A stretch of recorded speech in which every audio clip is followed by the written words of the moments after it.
IPL में आमतौर पर कहानियां रन, विकेट और ट्रॉफीज से बनती है। लेकिन साल 2013 में एक ऐसी कहानी बनी जिसमें क्रिकेट पीछे रह गया और राजनीति आगे आ गई। जगह थी चेन्नई। आईपीएल 2013 की शुरुआत होने वाली थी और उसी समय अचानक एक ऐसा फैसला आया जिसने पूरी लीग की दिशा बदल दी। कहा गया कि चेन्नई में होने वाले मैचेस में कोई भी श्रीलंकन प्लेयर, अंपायर या फिर ऑफिशियल हिस्सा नहीं लेगा। ये सिर्फ एक नियम नहीं था, बल्कि ये एक मैसेज था और इस मैसेज के पीछे था उस समय का उबलता हुआ राजनीतिक माहौल जिसने क्रिकेट को भी अपने घेरे में ले लिया। आज हम आपको यही मजेदार किस्सा सुनाने वाले हैं। कहानी की शुरुआत होती है तमिलनाडु से, जहां उस समय की मुख्यमंत्री जयललिता ने एक कड़ा रुख अपनाया। उन्होंने भारत के प्रधानमंत्री को चिट्ठी लिखकर साफ कहा कि अगर चेन्नई में आईपीएल मैचेस कराने हैं तो श्रीलंका के प्लेयर्स और ऑफिशियल्स को इसमें शामिल नहीं किया जा सकता है। इसकी वजह थी कि श्रीलंका में तमिलों के साथ कथित तौर पर अत्याचार का मुद्दा, जिसने तमिलनाडु में गुस्से को एकदम चरम पे पहुंचा दिया था। जयललिता ने अपने लेटर में लिखा कि ऐसे माहौल में श्रीलंकन प्लेयर्स की मौजूदगी लोगों की भावनाओं को ठेस पहुंचाएगी और हालात और खराब कर सकती है। ये सिर्फ एक राजनीतिक बयान नहीं था, बल्कि राज्य सरकार की शर्त थी। उस समय तमिलनाडु में श्रीलंका के खिलाफ विरोध अपने चरम पे था। प्रदर्शन हो रहे थे। राजनीतिक पार्टियां इस मुद्दे को लेकर केंद्र सरकार पर दबाव बना रही थी। डीएमके जैसी बड़ी पार्टी ने भी केंद्र सरकार से समर्थन वापस ले लिया था, जिससे राजनीतिक तापमान और बढ़ गया था। ऐसे में आईपीएल जैसा बड़ा टूर्नामेंट, जिसमें दुनिया भर के प्लेयर्स शामिल होते हैं, अचानक इस विवाद के केंद्र में आ गए। चेन्नई, जो आईपीएल का एक प्रमुख वेन्यू था और जहां चेन्नई सुपर किंग्स अपने घरेलू मैचेस खेलती थी, वही इस विवाद का सबसे बड़ा केंद्र बन गया। अब बारी थी board of control for cricket in India यानी कि बीसीसीआई और आईपीएल गवर्निंग काउंसिल की। उनके समय सबसे बड़ा सवाल यही था कि क्या खेल को राजनीति से अलग रखा जाए या फिर सुरक्षा और स्थानीय भावनाओं को प्रायोरिटी दी जाए। अंत में फैसला सुरक्षा के पक्ष में गया। आईपीएल गवर्निंग काउंसिल ने आधिकारिक बयान जारी किया कि चेन्नई में होने वाले मैचेस में कोई भी श्रीलंकन प्लेयर, अंपायर या फिर सपोर्ट स्टाफ हिस्सा नहीं लेगा। साथ ही सभी फ्रेंचाइजीज को इसके बारे में सूचित कर दिया गया। ये फैसला तत्काल प्रभाव से लागू हो गया और पूरे टूर्नामेंट की रणनीति बदल गई। इस फैसले का असर सबसे ज्यादा टीम कॉम्बिनेशन पर देखने को मिला। मुंबई इंडियंस को अपने सबसे बड़े मैच विनर लसिथ मलिंगा को टीम से बाहर करना हुआ, यानी कि उन्होंने चेन्नई में लसिथ मलिंगा के बिना ही मैच खेला। दिल्ली डेयरडेविल्स, जिसे आज हम दिल्ली कैपिटल्स के नाम से जानते हैं, उनको अपने कप्तान महिला जयवर्धने के बिना उस मैच में खेलना हुआ। वहीं सनराइजर्स को कुमार संगकारा और तिशारा परेरा जैसे प्लेयर्स के बिना ही मैदान पर उतरना हुआ। रॉयल चैलेंजर्स बेंगलोर के पास मुथैया मुरलीधरन और तिलकरत्ने दिलशान जैसे प्लेयर्स थे जो चेन्नई में नहीं खेल सकते थे। यानी लगभग हर टीम को अपने अहम प्लेयर्स के बिना एक खास वेन्यू पर खेलना हुआ। सबसे दिलचस्प बात यह थी कि खुद चेन्नई सुपर किंग्स को अपने श्रीलंकन प्लेयर्स नुआन कुलशेखरा और अकीला धनंजय को टीम से बाहर करना हुआ। यानी जिस टीम का ये होम ग्राउंड था, वही टीम अपने प्लेयर्स के बिना खेल रही थी। आईपीएल के इतिहास में ऐसा पहले कभी नहीं देखा गया था।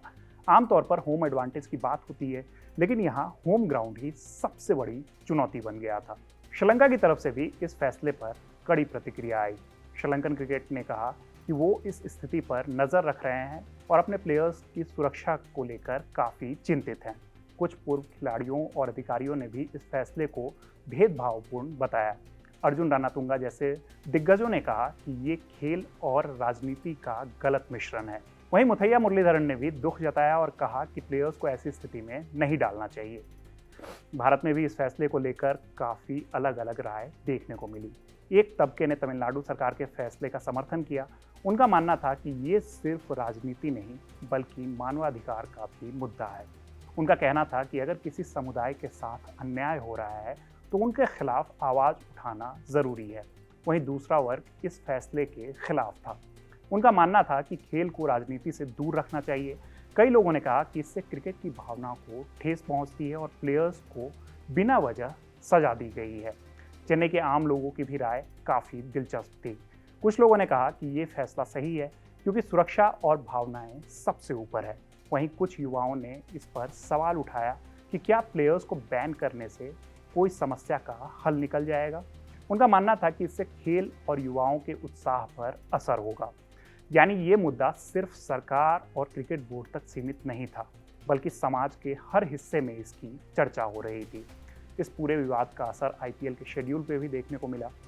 चेन्नई में होने वाले कुछ नॉकआउट मैचेस को दूसरे शहरों में शिफ्ट करना हुआ, क्योंकि फ्रेंचाइजीज नहीं चाहती थी कि वो अपने प्लेयर्स के बिना, यानी कि मेन प्लेयर्स के बिना इतने इंपॉर्टेंट मैचेस में खेले।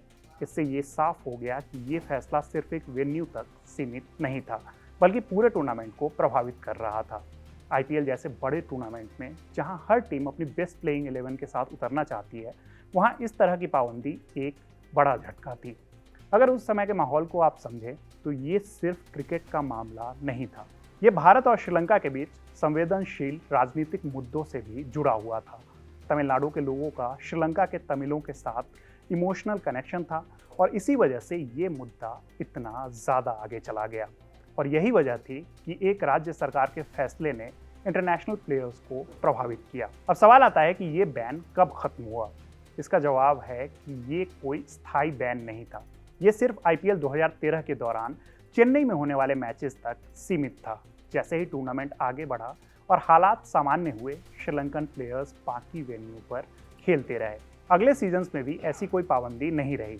यानी ये एक अस्थायी फैसला था जो उस समय की कंडीशंस को देखते हुए लिया गया था। लेकिन इस घटना का असर लंबे समय तक महसूस किया गया। कहा जाता है कि चेन्नई सुपर किंग्स ने इसके बाद कई सालों तक श्रीलंकन प्लेयर्स को अपनी टीम में शामिल करने से अपने आप को बचाया। हालांकि इसके पीछे कई कारण हो सकते हैं, लेकिन 2013 की घटना को नज़रअंदाज नहीं किया जा सकता है।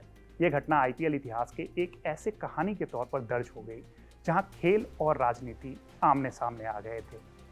अगर इस पूरे किस्से को एक लाइन में समझे तो ये सिर्फ एक बैन की कहानी नहीं थी, ये उस दौर की कहानी थी जब क्रिकेट को भी हालात के हिसाब से झुकना हुआ।